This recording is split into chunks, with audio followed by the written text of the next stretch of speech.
Hello ma populace, bienvenue sur ma chaîne, j'espère que vous allez bien. On se retrouve aujourd'hui pour une nouvelle vidéo et on va parler un petit peu d'un sujet qui a pas mal fait de polémique les dernières semaines en France. C'est le sujet Star Academy et sa polémique avec l'élimination de Sarah. Alors, je ne veux pas rentrer dans le sujet de la Star Academy en lui-même parce qu'en vrai, c'est pas le sujet, on va pas parler de ça, même si j'ai regardé. J'ai trouvé ça intéressant de réagir à cette polémique, pas sur la polémique en elle-même, directement l'élimination de Sarah, mais sur les enjeux qui sont derrière et sur qu'est-ce que ça cache réellement. Il y a une vidéo sur laquelle on va utiliser comme support, même s'il y a plein d'autres contenus, mais c'est juste que cette vidéo, je pense que c'est un bon résumé de la situation. Je vous invite à regarder ce créateur de contenu qui est également sur YouTube. Donc c'est Stevie de la chaîne Stevie Feelings et Musée Feelings sur YouTube, qui du coup a fait un TikTok a fait un TikTok où il récap un petit peu et vous donne le résumé. Donc je vais mettre ça assez rapidement en accéléré pour que vous voyez. Vous allez m'en vouloir sur celle-là, mais vous savez ce que c'est que la folie? La folie, c'est refaire la même chose 100 fois et attendre un résultat différent. Alors, Sarah a été éliminée de la Star Academy et ça me rappelle exactement le même cinéma que vous aviez fait quand Ebony devait être éliminée, ce qu'on savait qu'elle allait être, mais que vous ne vouliez pas qu'elle soit. Enfin bref.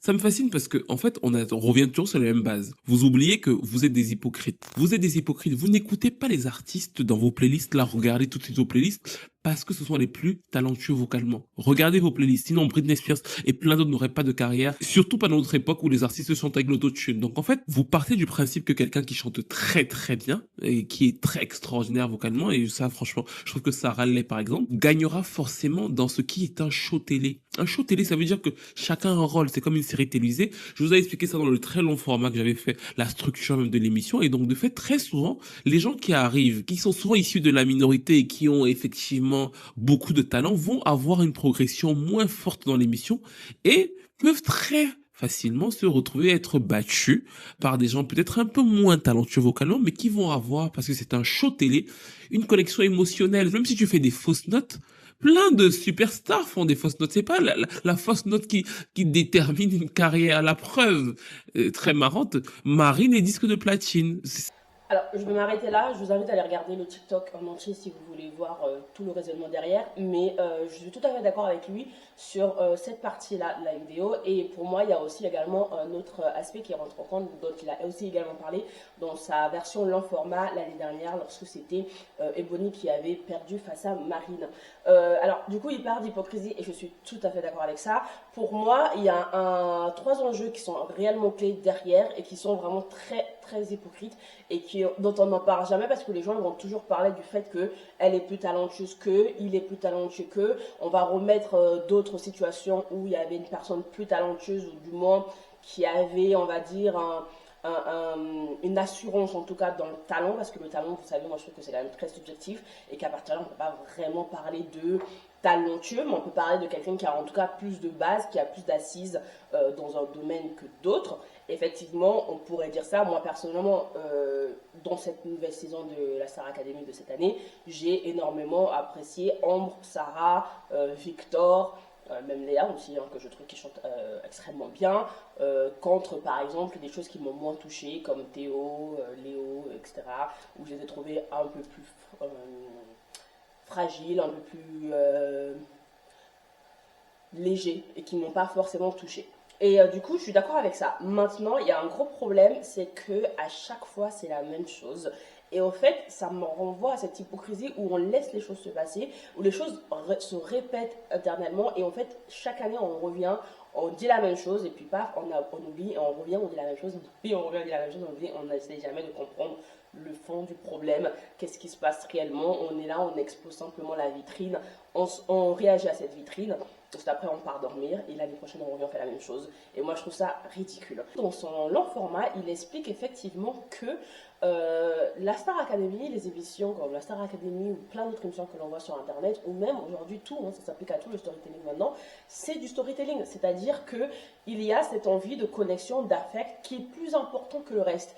Et on le voit avec, par exemple, nos YouTube favoris, on le voit avec nos chanteurs, nos acteurs. Aujourd'hui, on le voit dans plein de domaines. Aujourd'hui, ce n'est pas forcément les plus talentueux, encore une fois, on va dire les plus assis dans un domaine, les plus expérimentés dans un domaine, qui vont être plus connus, qui vont être plus reconnus, ça va être ceux qui ont ce storytelling, ceux qui sont affect. Et cet affect, il est différent selon où on se place. Je vais vous donner un exemple tout bête, hein, et je ne vais pas aujourd'hui polémiquer parce que c'est une personne que je reconnais le talent également, mais qui a beaucoup basé sa communauté sur du storytelling. Lena Situation. Quand on voit Lena Situation, c'est du storytelling pur et simple, c'est de l'affect pur et simple. Il y a beaucoup de travail derrière hein, pour construire ce storytelling, mais ce qu'on retient, c'est le storytelling. C'est celle qui s'est fait, celle qui a souffert, celle qui s'en est sortie, c'est ça qu'on retient. Ce n'est pas les talents qu'elle a, ce n'est pas, on ne cherche pas à comprendre ses reconnaissances, ses diplômes, qu'est-ce qu'elle a. On cherche à reconnaître d'abord, premièrement, le storytelling. C'est ce qui nous impacte, c'est ce qui nous touche, et c'est ça qu'aujourd'hui, elle a pu être lancée et son lancement lui a permis aujourd'hui d'avoir plus d'assises parce qu'elle évolue dans ce domaine-là. Mais pour rentrer dans ce domaine-là, il fallait rentrer par la porte et la porte qui lui a été ouverte, c'est celle du storytelling. Maintenant, si vous prenez des gens comme par exemple, je sais pas moi, Stevie Feelings, qui sur sa chaîne YouTube parle de musique qui est hyper poussée hein, sur la musique, qui vraiment il décortique, il y a un travail derrière, tu le vois, il est passionné, il connaît, pour moi c'est un des meilleurs analystes francophones. Sa fanbase est beaucoup plus basse que par exemple une Lena Situation parce que il ne travaille pas sur la fête. Je ne connais rien de sa vie, je ne connais pas qui sont ses amis à Stevie, je ne connais pas, j'ai jamais vu ses parents et je n'ai pas cet impact là feeling, émotion avec lui parce que il ne l'a jamais présenté. Il reste sur le travail, il reste sur la perspective de ce qu'il est, de ce qu'il fait. Il va parler, on va avoir plus ou moins des petites notions par rapport à des expériences qu'il aurait pu faire. Il va partager quand même certaines histoires, certaines émotions, mais on n'a pas de storytelling derrière Stevie. On a du pur talent, du pur, comment on appelle ça, la pure maîtrise de ce qu'il fait. Et ça fonctionne très bien pour certaines personnes. Pour d'autres personnes, on n'est plus sur la recherche de l'affect. Et c'est ce qui se passe aujourd'hui avec la Star Academy, où Sarah, c'est une femme impressionnante. Au moi, pour le coup, je ne suis pas à la recherche du storytelling parce que c'est pas ce qui m'intéresse, mais je peux comprendre pour beaucoup de jeunes qui regardent ça, qu'on a du mal à se voir en elle, on a du mal à se reconnaître en elle. C'est pas un produit lisse, c'est pas un produit qui peut être représentable pour beaucoup d'autres personnes. C'est un produit fini, c'est quasiment une perfection de quelque chose. Et du coup, si on n'est pas à ce niveau-là, on ne se sent pas attaché. Elle a ce côté un petit peu au-dessus qui fait qu'on se sent, ah oui, c'est une artiste, il n'y a aucun doute, mais on n'a pas ce storytelling parce qu'elle ne l'a pas vendu, parce qu'elle, avant tout, elle est là pour le talent, pour la maîtrise, pour la perfection, pour chercher à se valoriser, à apprendre et concrétiser des choses. Elle n'est pas là pour pleurer, pour vous vendre des choses, elle va les expérimenter, elle va les ressentir, hein, ces émotions, j'en suis persuadée, comme tout être humain, mais elle ne va pas être là pour vous les partager sur internet, pour vous les montrer à la caméra, tous ces moments de doute. Elle va les renfouler, elle va les intérioriser, parce que après tout, elle a un objectif qui est clair. Là où des gens comme Léa, des gens comme Marine sont là pour aussi ce storytelling parce qu'ils sont, pas qu'ils le font consciemment, mais c'est une personnalité qui est différente. C'est une personnalité qui va montrer ses doutes, qui va vouloir être rassurée.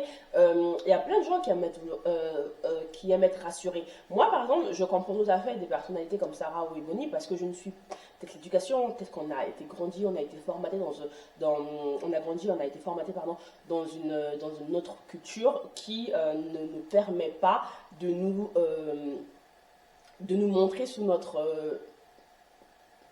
les moments les plus vulnérables. Moi, j'aurais vraiment beaucoup de mal, alors que par exemple, j'ai eu des moments de doute dingues, j'ai eu des moments down incroyables, surtout en 2025, j'étais épuisée physiquement, mais je ne suis pas venue sur YouTube et vous les partager. J'ai pris ce temps-là, j'ai disparu, je me suis intériorisée, j'ai ressenti ces émotions-là et après j'ai travaillé dessus. Mais il y a beaucoup d'autres personnes qui vont venir et qui vont partager ces moments-là. Moi, c'est pas quelque chose que je me sens le faire parce que ce n'est pas dans mon éducation, ce n'est pas dans ma personnalité de venir exposer mes faiblesses, mais ça ne veut pas dire que je n'en ai pas, c'est juste que je ne vais pas les exposer. Et donc, à partir de ce moment-là, in fine, je ne vais jamais avoir un même affect qu'une autre youtubeuse qui va venir pleurer sur YouTube, extérioriser ses doutes. Pas encore une fois que c'est négatif, hein, mais simplement qu'elle va montrer la réalité. Et les gens vont, pour une certaine raison, les gens ont plus de facilité à se rapprocher de quelqu'un, s'attacher à quelqu'un lorsqu'elle est vulnérable que lorsqu'elle est forte. C'est un concept très intéressant, on pourrait se poser des questions de pourquoi, mais effectivement, on a plus tendance à dire je me reconnais plus en elle parce qu'elle est vulnérable. Moi, je me reconnais plus en des gens parce qu'ils sont forts de caractère. Moi, je cherche à me retrouver dans des personnes qui montrent de la force, de l'ambition, de la persévérance. C'est là où je me retrouve. Je ne me retrouve pas dans quelqu'un qui va toujours pleurer, qui va toujours montrer sa vulnérabilité, parce que ce n'est pas ce que je suis. Mais il y a des gens qui préfèrent se retrouver face à ça parce qu'on va dire ah ben elle n'est pas parfaite et du coup je me retrouve en elle. Mais ceux qui montrent de la force, de la persévérance ne sont pas parfaits. Ils ont aussi de la vulnérabilité, c'est juste qu'ils ne l'extériorisent pas de la même façon. Et donc le premier truc qui est hypocrite, c'est ce côté où on ne veut pas reconnaître que l'affect est important et on le reconnaît que lorsqu'on le veut, parce qu'il y a beaucoup de personnes qui jouent sur le storytelling aujourd'hui, qu'on acclame, que les mêmes personnes qui aujourd'hui se disent contre Léa parce qu'elle a gagné face à Ebony, face à Sarah, ou l'année dernière Marine face à Ebony, ce sont les mêmes personnes parfois qui vont aller sur du storytelling pour d'autres personnes et ne se rendent pas compte qu'ils sont en train de faire littéralement le double standard. La deuxième chose qui est importante, c'est qu'il y a une différence entre le politique et le militantisme et le soutien à la personne, à la star.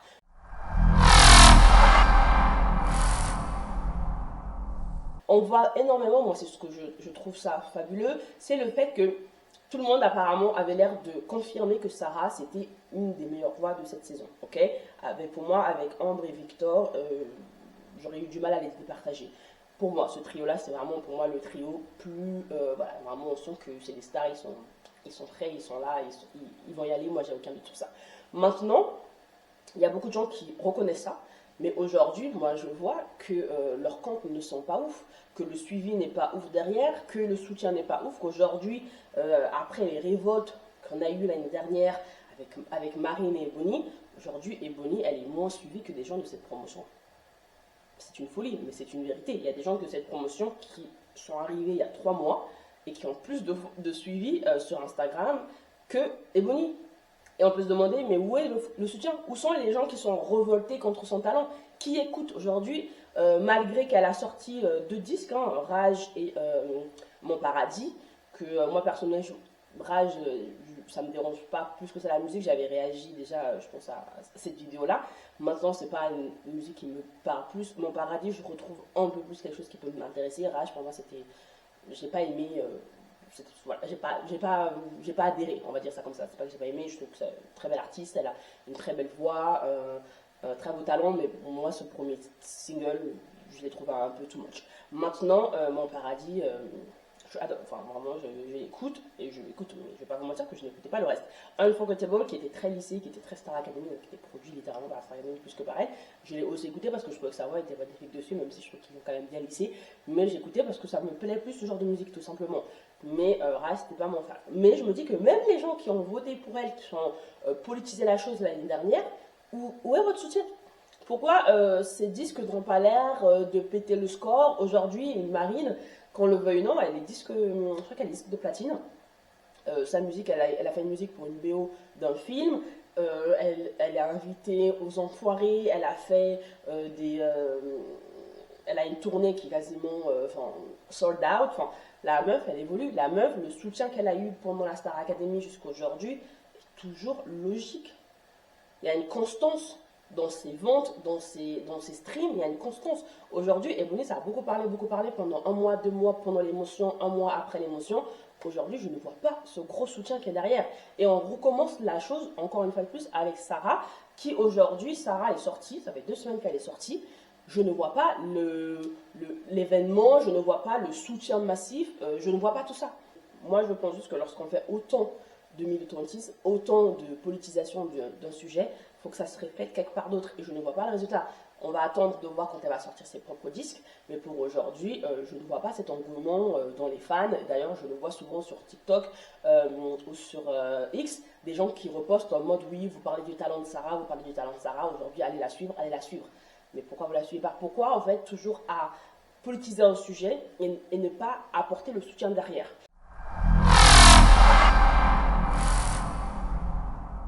Une chose qui a été énormément dite par une artiste, Isolt, qui a dit du coup qu'il y a aussi une hypocrisie dans la communauté afro, et moi je pense que c'est aussi vrai, c'est le fait que on attend toujours que les autres nous reconnaissent. Et je pense que même Stevie le dit, c'est ce côté à vouloir être accepté par ceux qui nous rejettent. Mais je ne pense pas que c'est le plus important. Je pense qu'aujourd'hui, en 2026, dire qu'on est minoritaire, c'est une folie. On n'est pas minoritaire en 2026. Il y a énormément eu d'immigration qui a construit plein de mélanges, de mixité de races, et qu'aujourd'hui, c'est pas aussi strict qu'il y a que 10% de la société qui est afro et 80%, 90% de la société qui est blanche. Je ne suis pas d'accord avec ces stats-là. Et ça se voit dans les streams. Je veux dire, aujourd'hui, vous ne vous soutenez pas dans votre propre communauté, on ne se soutient pas dans notre propre communauté, et c'est un fait.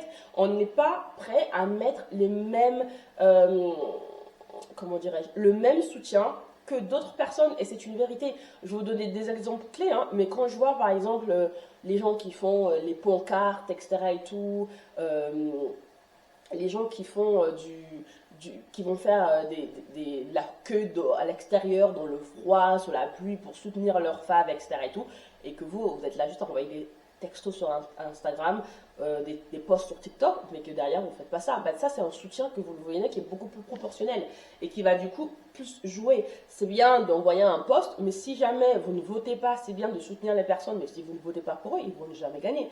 Vous dites que oui, c'est une question d'argent qui a gagné contre le talent, peut-être, mais il y a peut-être des gens justement qui sont capables de se mettre dans des situations où ils vont financièrement dépenser pour soutenir leurs femmes. Et on ne peut pas aujourd'hui venir parler de racisme ou d'illégitimité de victoire lorsque des personnes ont mis de l'argent. Parce que même si on a construit la cagnotte, le but c'est pas de dire que oui, les gens n'ont pas soutenu, les gens ont soutenu Léa d'une certaine façon parce qu'ils ont quand même donné de leur personne, de leur argent pour soutenir leurs femmes. Et qu'on le veuille ou non, on est incapable de le faire dans certaines communautés.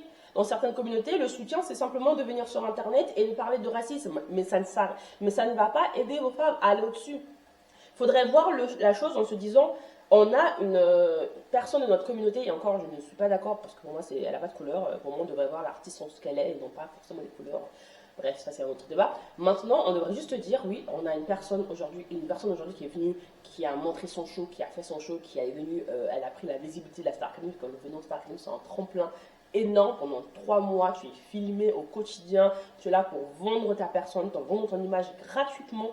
C'est du marketing pur et simple, et tu peux apprendre, comme elle a dit Sarah, j'ai pris cette expérience pour ce qu'elle est, j'ai appris et aujourd'hui j'avance. Elle ne veut pas s'attarder sur ta couleur, c'est ce qu'elle dit dans une interview, et je suis tout à fait d'accord avec elle. Et on devrait tous faire ça, on devrait tous arriver et comprendre que c'est une plateforme qui lui a donné la visibilité, et à partir de là, la soutenir pour ses projets. Mais ne pas venir sur oh, elle méritait la victoire, parce que même si elle avait gagné, en toute honnêteté, même si elle avait gagné, vous n'en aurez pas fait un produit comme Marine, vous n'en aurez pas fait un produit comme Pierre Garnier, pour la simple et bonne raison que vous n'arrivez pas à faire la différence entre le militantisme, le racisme derrière la politisation d'une personnalité, de ce qu'elle représente, et la personne elle-même. On parle de Sarah pour ce qu'elle représente et non pas pour ce qu'elle est elle-même. Parce qu'aujourd'hui, quand je vois ces stats, ce n'est pas Sarah dont on parle, c'est toujours la politisation derrière Sarah. Parce que Sarah, si vous en parlez autant, elle est là-dessus sur ses réseaux sociaux. Et si c'était aussi, comment dirais ça, si aussi exponentiel, ça se saurait. Mais aujourd'hui, ce n'est pas le cas. Aujourd'hui, ce n'est pas le cas, d'accord? On voit vraiment toujours la différence, parce qu'au final, il y a beaucoup de soutien d'une certaine communauté, parce que les autres ils sont prêts à faire des choses que nous, on ne fait pas. Parce que nous, à chaque fois, on parle de représentation, alors qu'eux ne parlent pas de représentation, ils parlent simplement de l'artiste, du personnage ou de la personne directement. Ils ne parlent pas de ce qu'elle représente pour les autres. Aujourd'hui, Sarah, vous voulez l'amener au point de personne représentant une communauté. C'est une personne individuelle. Et tant qu'on ne fera pas la différence entre la représentation et l'individualité d'une star ou d'une personnalité, on n'arrivera jamais à soutenir les personnalités. Parce qu'en fait, à chaque fois qu'on voit quelqu'un, on a toujours ce besoin de représentation. Alors que les autres, quand ils voient Marine, ils disent pas c'est la représentation de la société blanche. Ils disent juste que la personne Marine est ce qu'elle est. Et on n'arrivera pas tant qu'on ne fera pas cette différence-là entre le militantisme, la politisation d'une personnalité et le soutien d'une personnalité. Voilà, c'est tout pour moi. J'espère que cette vidéo vous aura plu. J'avais absolument envie de faire une petite réaction dessus. Je trouve que c'est un débat qui arrive assez régulièrement maintenant, qui est toujours sur la page de tout le temps, on voit de tout le temps. Et on ne s'en rend pas compte que ça ne change pas parce que les gens ne veulent pas comprendre le fond du problème et partent simplement de la surface. Et ce n'est pas simple que simplement une noire et une blanche. Ce n'est pas aussi simple. Voilà, bref. En tout cas, c'est tout pour moi pour cette vidéo. J'espère que cette vidéo vous aura plu. N'hésitez pas à mettre des petits pouces en l'air, de vous abonner si ce n'est toujours pas le cas. Le lien se trouve en barre d'informations. Vous pouvez cliquer et rejoindre la population pour mes prochaines vidéos. Sur ce, moi je vous fais plein de bisous. Je vous dis à la prochaine fois. Bye bye.